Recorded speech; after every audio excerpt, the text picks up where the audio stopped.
We don't need a map, love, no borders to define. The sky keeps unfolding like your hand in mine. No final chapter, no closing line. Hi, I'm Shahd Alasaly, and I'm your host at Sawt. Thank you for being here.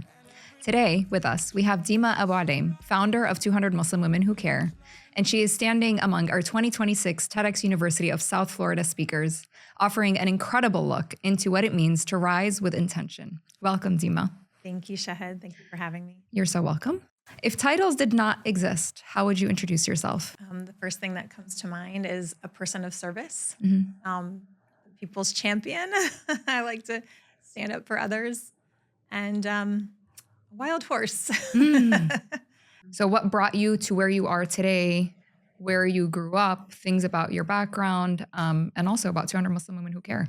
So in terms of a person of service, I think that has always kind of been what defines me. I've always wanted to help others, do things for others, be a collaborator. I feel like my kindergarten teacher back in a long time ago, I got the kindest classmate award.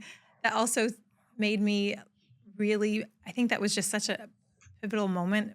And, you know, when you're a kid, like certain things stick with you. And getting that award, I think it was one of those things where it's like, yes, I'm going to stand up for other people. Yes, I'm going to do the right thing. Yes, I'm going to, pick up the underdog or help the underdog. That has always been who I am and what defines me. And I think standing up for others and being of service to others. That's such a cool story. I didn't know that about you. And I think that's a really powerful moment, because they say that your life is shaped by who you've been, like the identities that you've been told you are as a child, right? So at some level, this confirmation, right, of I am whatever, I've been told that I am XYZ, I grow up into it becoming this self-fulfilling prophecy, or this way that I see the world, right? It colors the way that I see everything that I do. So I think it's really awesome that you reached back to kindergarten. Tell us where you grew up, and then also maybe like the pivotal moment that shaped. So there's the kindergarten award, right? But also what moment shaped who you were when you knew that you wanted to be, even in adulthood? Yeah, like a community collaborator or somebody who knew you wanted, because you do incredible outreach in the community. Like when I moved to Tampa, I was so inspired by you, and I'm like, I want to be her friend. So what is that moment in your life that you felt like you knew you wanted to start 200 Muslim Women Who Care? Oh, wow. Essentially, what you were saying, like, what are the moments that shape you? And I think my first experience working with nonprofits was in middle school. And I was asked to participate in a play for Mothers Against Drunk Driving. And it's incredible to know that organization still exists today. And that was my first experience working with a nonprofit. And it stuck with me. It's like, wow, there's these things called charities that do stuff for other people and put goodness into the world.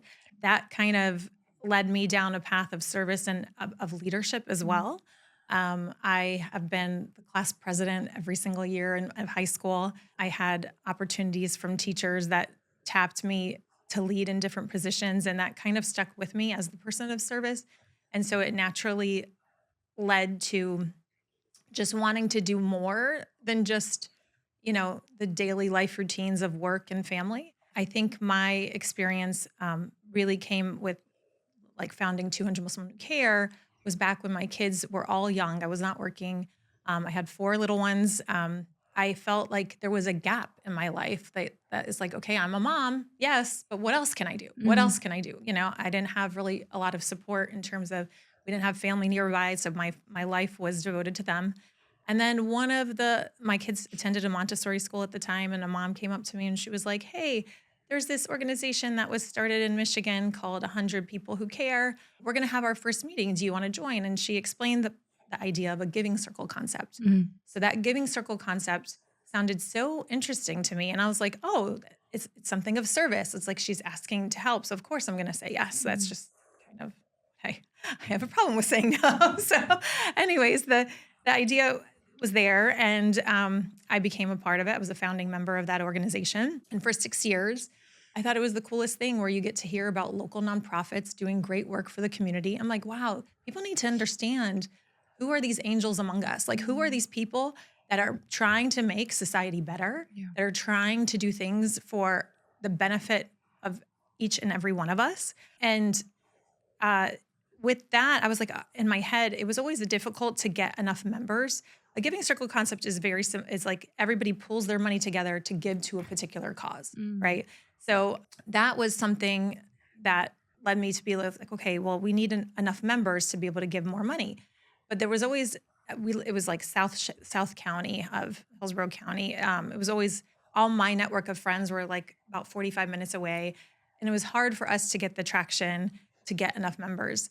And so I was like, well, one of these days I'm going to have Muslim women who care. I was just like one of these random thoughts in my head. But again, the timing wasn't there. But what eventually happened was that the first Trump administration came to power. And although don't consider myself a Republican or a Democrat, I consider myself an independent. It was the first time that I heard a political leader like that prominent, somebody who was running for the president of the United States, to have such hatred in their rhetoric.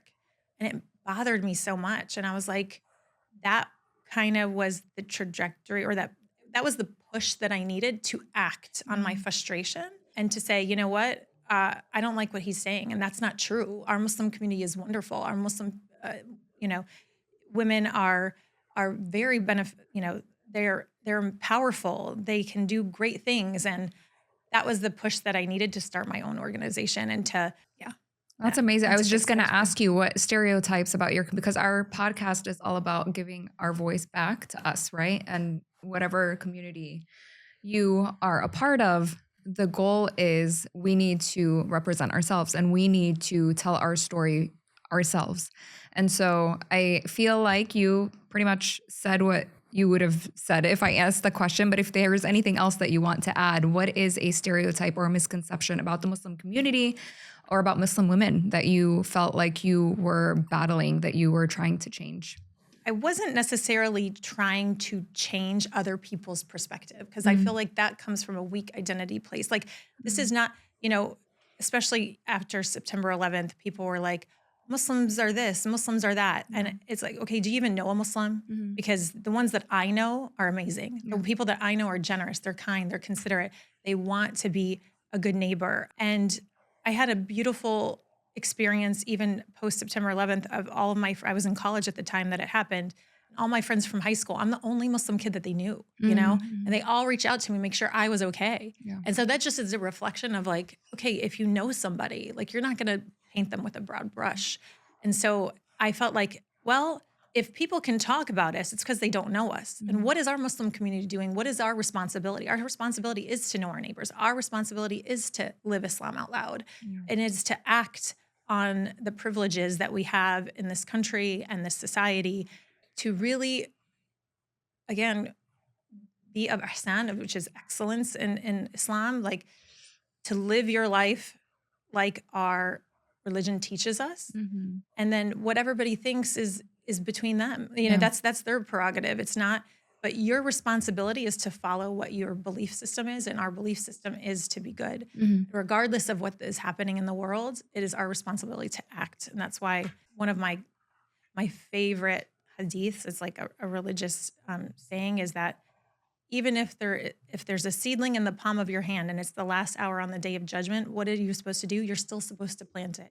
So it's a reminder for us that no matter what happens in this world, if the world is on fire, we're still supposed to do the right thing. And I think that's where the organization what's so important about the organization is that we are the vehicle in which we are reminding people to do the right thing. Yeah. And then I think people just naturally want to do the right thing, right? I think that's inherent in every person's belief system. No matter what faith they follow, we are inherently good, but people just need a vehicle or a mobilization effort or an organization to help facilitate that good. Yeah. It's that reminder. It's like, hey, let's be consistent.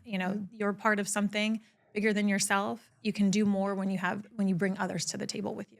And I love that. And I will say the speakers that we've heard from today, many of them were speakers that were part of the giving circle concept through 200 Muslim Women Who Care. You had introduced me to a couple of them. We heard from Mr. Bubbles.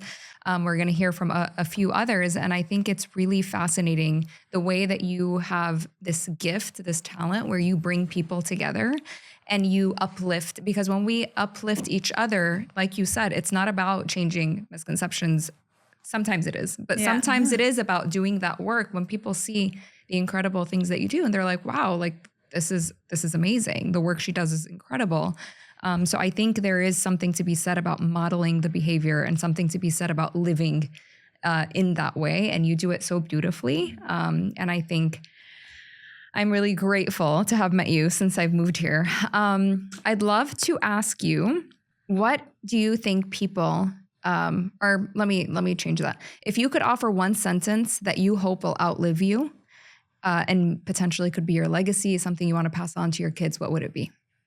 That was the one I was trying to think of. So it's something that like I say. Is Something that you want, like, you know how some people ask you, like, what do you want your legacy to be? What do you want? So what is something that you want to pass on? What is something that you want to outlive you? Whether it's the way your kids show up in their lives or how 200 Muslim Women Who Cares continues. Like, what is something you want to have outlive you? I want to be, I mean, obviously I want the organization to outlive me. I want people to remember to live Islam out loud. I just want to be remembered that I was the person, the organization and the people who built the organization. It's not just me, you know, it was not, I didn't do it alone. I could have never done it alone. But but I do want to be remembered for the person who reminded everyone to live Islam out loud. I love that so much. And you do it with such passion. And I'm so inspired by you. And I'm so inspired by all the work that you do and how you really continue to uplift everyone around you. And I hope you know that. Now you're going to make me cry. This is not, that's what I'm like, oh, I hate All right, let's talk about TED. What do you hope the audience will walk away feeling when they hear you on the TEDx stage? I want everybody to feel that they can all be philanthropists. Yes. I want people to understand that anybody can be a philanthropist. Yeah, I think that's so inspiring. And this is also an earlier speaker was saying, but this idea, a lot of times people will ask, like, what can I do to make my community a better place? And really people don't realize it's sometimes really the simple things. It is, standing up against that bully. It is hearing a misconception and stopping it, right? It is passing out blessing bags on street corners. Like there's so many little things that you can do. You don't have to start an organization some really amazing women, but there's so many things that you can do to make the world a better place. And I think that's, I think it's really important that we are able to lead with empathy and remember that anybody can do this work. Yeah, I think we have a tendency to, especially in the world that we live in, where it's instant gratification and like you think it has to be so big, big. No, it's about consistent small acts make the change. Yeah. And we really need to remind ourselves in this type of fast moving digital world. Yeah, just those small little things, as long as they're consistent, that's what matters most. Incredible. If you can think about a time or an instance where you felt held together by others, what would that be? I think I live it on a daily basis with the organization, with 200 Muslim Women Who Care. I always tell people, I was like, I look stupid standing here alone. It's one of those things where we're held together through our members and their collective force for good. It's through their membership that I have a voice, that we have a platform. And when you mobilize and organize together, you have power and you have strength and you can create an impact. And so I think that's how we're held together. Amazing. I'm held together. That's incredible. Last question, just because our theme is held together.